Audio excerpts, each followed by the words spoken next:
Halo, selamat sore semuanya. Oke, di sini Miss akan mengulas kembali tentang teks anekdot yang tadi siang sudah kita pelajari bersama-sama.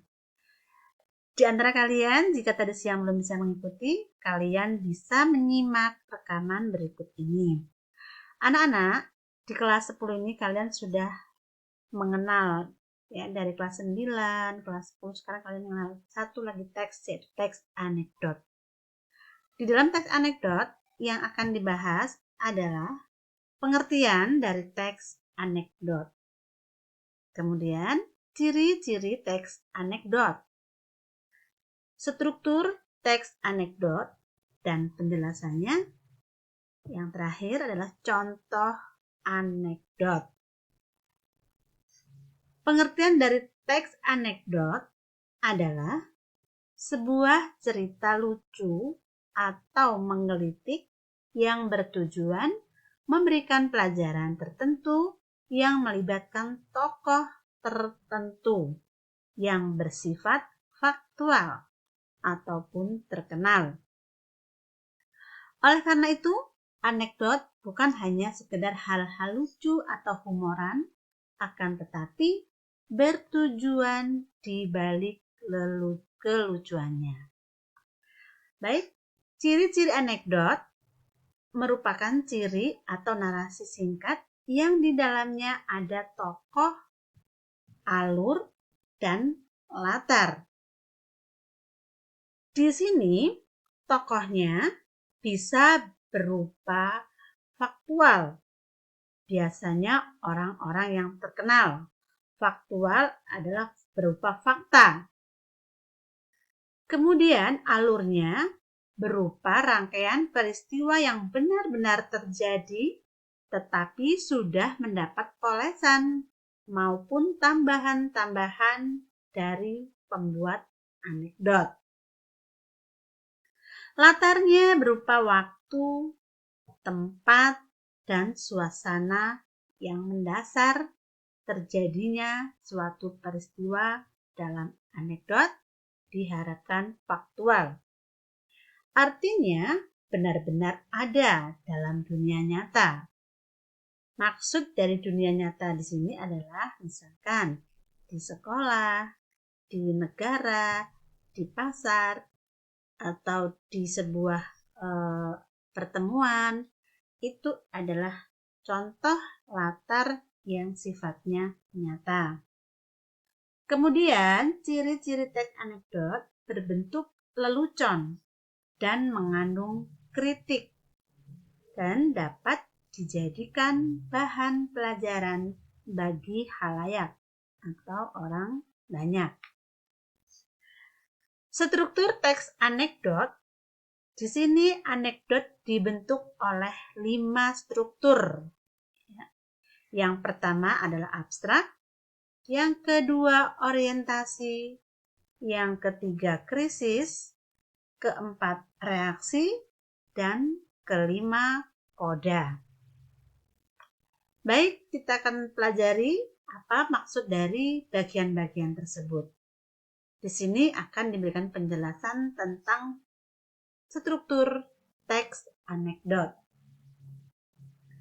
Abstrak merupakan pendahuluan yang menyatakan latar belakang atau gambaran umum tentang isi suatu teks yang berfungsi sebagai pembuka cerita dengan menceritakan latar terjadinya peristiwa dalam anekdot. Contohnya, suatu ketika orang-orang mengundang Nasruddin untuk menyampaikan khutbah di sebuah majelis. Di situ baru menyampaikan latar belakang. Ya, maka kalimat tersebut disebut abstrak. Di bagian orientasi menceritakan atau bagian ceritanya mengarah pada terjadinya suatu krisis, konflik, atau peristiwa utama. Di bagian inilah akan menimbulkan krisis. Contoh, ketika tiba di mimbar, dia mendapati bahwa sebagian besar hadirin tidak semangat untuk mendengar khotbahnya. Nah, dia di sini adalah Nasruddin. Ya. Di bagian abstrak dikatakan orang-orang mengundang Nasruddin, disampaikan.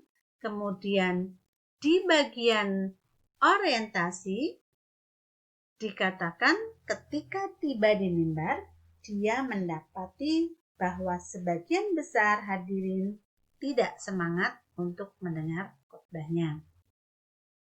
Sedangkan di bagian krisis merupakan bagian inti peristiwa anekdot. Pada bagian itulah adanya kekonyolan yang menggelitik dan mengundang tawa. Misalkan di sini kemudian si Nasruddin berulah, atau kemudian dia meninggalkan begitu saja para jamaahnya. Di dalam bagian reaksi merupakan tanggapan atau respon atas krisis yang dinyatakan sebelumnya dan berupa sikap mencela atau menertawakan.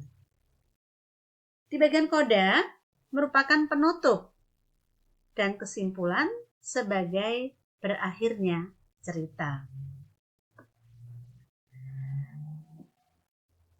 Kemudian, di sini ditampilkan sebuah contoh teks anekdot dalam bentuk teks. Contoh anekdot dalam bentuk teks. Di mana di sini judulnya adalah Baju Tahanan KPK. Di bagian abstrak terlihat bahwa dua orang kader parpol, panggil saja namanya Angga dan Abdillah, mereka sama-sama ingin mencalonkan diri menjadi anggota Dewan Perwakilan Daerah. Kalimat tersebut merupakan kalimat abstrak karena kalimat pembuka pada teks anekdot. Di bagian orientasi disampaikan, seusai memberikan berkas pencalonannya ke KPU di wilayahnya, Angga dan Abdillah pun berbincang-bincang, disertai dengan menyeruput kopi di kantin gedung itu. Mereka terlihat sedang melakukan perbincangan yang seru. Kemudian di krisis. Nah, di krisis ini terjadi perdebatan atau perbincangan antara Angga Abdillah. Ya. Nah, di bagian reaksi, di reaksi inilah dijelaskan atau menanggapi dari krisis tersebut. Nah, koda di sini mereka lalu memesan kopi lagi, disertai mengingat kembali teman-teman mereka yang telah mampu untuk memakai baju termahal tersebut. Koda merupakan penutup dari teks tersebut. Dari teks ini tentunya kalian sudah bisa memahami bahwa ini adalah contoh teks anekdot, di mana teks ini memberikan sindiran kepada anggota dewan yang sudah terpilih tetapi dia korupsi dan menjadi seorang koruptor. Nah, anak-anak, ini adalah contoh anekdot dalam bentuk gambar. Kalian bisa perhatikan, ini koruptornya, ini adalah vonis hukuman, di mana orang ini bingung untuk menentukan siapa, bagaimana hukuman yang pantas untuk si koruptor tersebut, sehingga disulap dan tidak jadi dihukum. Ini sangat sindiran untuk para anggota dewan atau pejabat-pejabat tinggi yang telah melakukan koruptor. Dia seolah-olah bisa membeli timbangan tersebut. Baik, anak-anak, demikian materi ringkas tentang teks anekdot, baik dari pengertian dari teks anekdot, struktur anekdot, dan kebahasaan teks anekdot. Terima kasih kalian telah menyimak dengan baik, dan kita akan bertemu pada materi selanjutnya pada pertemuan berikutnya. Terima kasih kalian telah menyimak dengan baik. Sampai jumpa dan terima kasih.